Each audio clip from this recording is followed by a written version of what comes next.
and welcome back to Homestead Corner. I'm Ginny, and today we are going to can up some strawberry lemonade concentrate.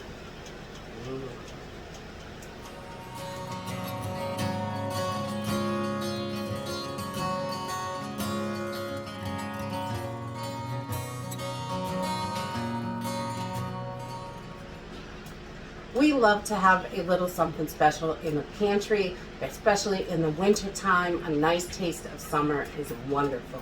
So today I'm going to be canning up some strawberry lemonade concentrate. It is super easy, only 3 ingredients, and it is absolutely delicious. So this is super simple and easy, only 3 ingredients. We're going to use lemon juice, sugar, and strawberries. That's it. It's the only thing that's in this, which is great. So I have got my jars in the canner warming up. So they are nice and hot and ready to go. And I have already washed my strawberries. So we'll go ahead and get started. Okay, to get started, I'm just gonna take the tops off my berries. Get that little hull out of there. And I'm going to cut these up just like in quarters. You don't have to cut them, but it makes it a little easier. We are going to blend these in a blender today, and you can use whatever you have for a blender. You just want to liquefy it. So you can use a food processor or whatever you have, really. It doesn't matter. Anyone will work. So we're just going to go through these strawberries and get them all cut up. You want to make sure you have 6 to 8 cups of strawberries once they are cleaned and hulled. I washed these before we got started, so these are all ready to go. So I'm just going to keep going. And once we're done, I'll bring you back. Okay, so I've got about 8 cups of strawberries here, all cut up. They're ready to go. And I'm just going to start loading them into my blender. Once you have them all ready and cleaned, you can just pop them right into your blender, food processor, whatever you're going to use to blend it. And you just want to liquefy this. And I find that you don't have to add any lemon juice to this. There's no requirement for it. But it does help if you start putting the lemon juice in. So with 6 to 8 cups of strawberries, I'm going to use an entire quart of lemon juice. Now, fresh lemons are more delicious, I believe, but I don't want to squeeze all those lemons. I don't even think I could have got enough lemons at our grocery store this week. It was a little scary. So I decided to go with bottled lemon juice, and it works just as well. So I'm just going to take some of this lemon juice just to help blend the strawberries. And we're going to put it right in with the strawberries because we're going to mix this all together as soon as it gets in the pan anyway. And we're just going to blend this and liquefy it right down.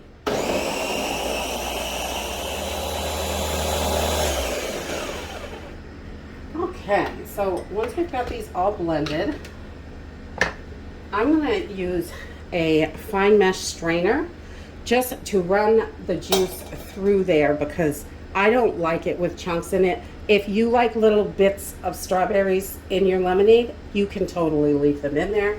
That's okay. Sometimes it's really smooth and other times you'll get little bits and chunks. So I am just going to pour it through the strainer right into the pot.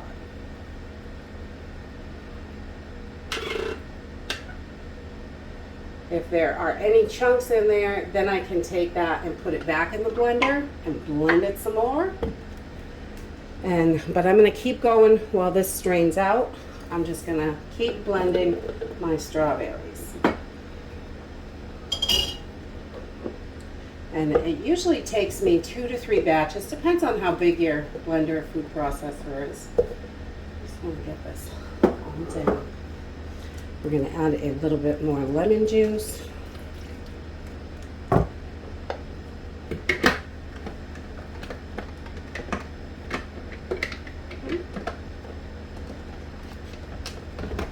And blend.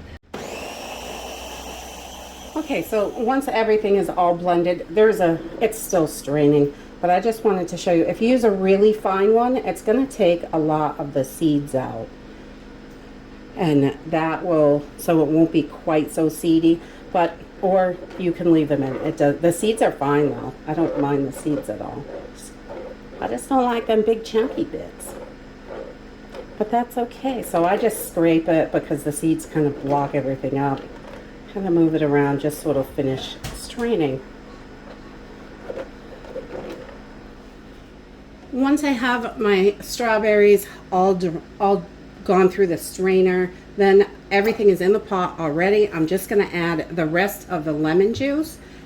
And again, it's about 8 cups, 6 to 8 cups of strawberries, and I use 4 cups of lemon juice, so a whole quart. And I'm putting this on the burner on a medium heat, and we want to do this slow. We're not going to put a cover on it. We want to bring it up to about 190 degrees. If you have a thermometer, awesome. You do not want this to boil. We want to get it really hot but not boiling. So we're going to go slow with this. I'm going to grab a thermometer and we're going to get our sugar. So I've got 6 cups of sugar here. We're going to pour in, and I've got my thermometer in there. And the sugar is going to heat up a little bit quicker, so you want to make sure that you keep stirring this.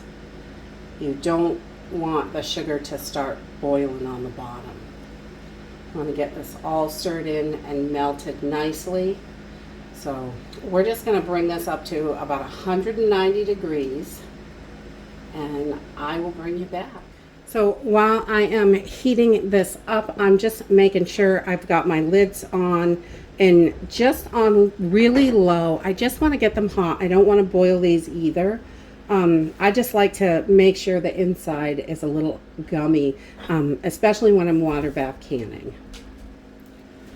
So we are just about to 190 degrees, and there's a bit of foam on here, so I want to take some of this off. A little bit is okay, but too much of it, it makes your jars a little funky. So I'm just gonna use a slotted spoon and kind of scrape some of that foam off. Okay, so once we hit 190 degrees, I pulled most of the foam off. It's hard to get it all off. So we are just going to start filling our jars. And this is such a beautiful color. I just pulled 3 jars out of the canner. I would only do a couple at a time. I want to make sure everything stays nice and hot, so everything will process properly. And when I'm hot water bath canning, I like to make sure everything is hot. Lids, jars, food, everything. Pressure canning, you can raw pack and cold start right everything from cold, but water bath canning needs to be hot, in my opinion. And we are going to fill these up to a 1/4 inch headspace, way up there. You can fill these way up, and then I'm just going to keep going. This is such a delicious treat. Oh my goodness. And before you start jarring it up, I always give it a little taste. Forgot to share that. Just to make sure I've got my sugar right and the flavors right. It is super strong. You definitely, I don't think anybody could drink this just the way it is. It is definitely strong. I like to mix my jars, a whole jar with 1.5 jars of water. Some people only use 1 to 1, but I need at least 1.5 jars, sometimes 2 jars. So this is really a super simple canning project, and I think this would be great for first-time canners, or if you're not really sure. This is definitely so easy to do. Just blend it up, heat it up, and can it. There we go. So we've got those 3 jars. A plate to set my funnel on. And then I'm just going to take a paper towel, and you can use hot water, or I usually use vinegar just because it's handy. And I'm just going to wipe my rims in case anything got on there. You want to make sure you have a nice clean, the top of that rim is going to be nice and clean. If anything's on there, you're not going to get a good seal, and then all your hard work is wasted. We don't want that. Oh, these are hot. Oh, hot, hot, hot. Okay. We get one more for this one. My magnet does not want to work today. Oh. So I just heat my lids up. So this rubber silicone piece is really squishy, and that I usually get really good seal rates that way. So it's how I was taught to do it. I know they've changed the lids, a lot of companies have, but I still do it anyway because it works. Oh, it's warm. Get those rings on. All right, and just finger tight. You don't want to crank them down too far.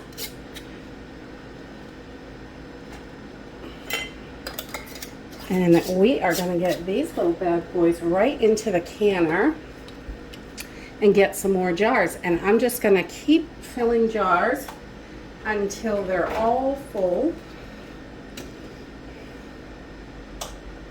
And we can get this water bath started.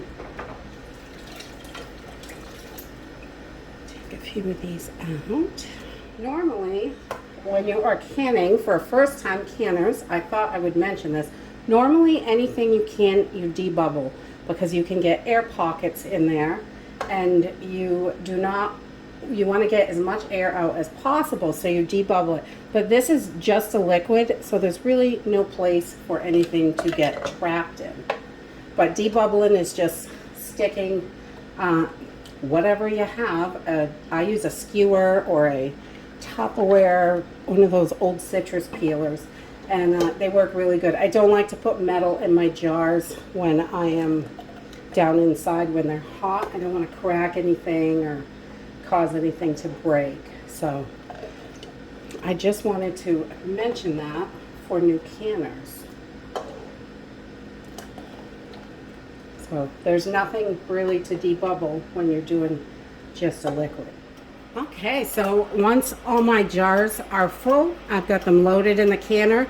I'm going to turn this up on high and get this boiling. And once it's at a full rolling boil, then I'm going to start the timer for 15 minutes.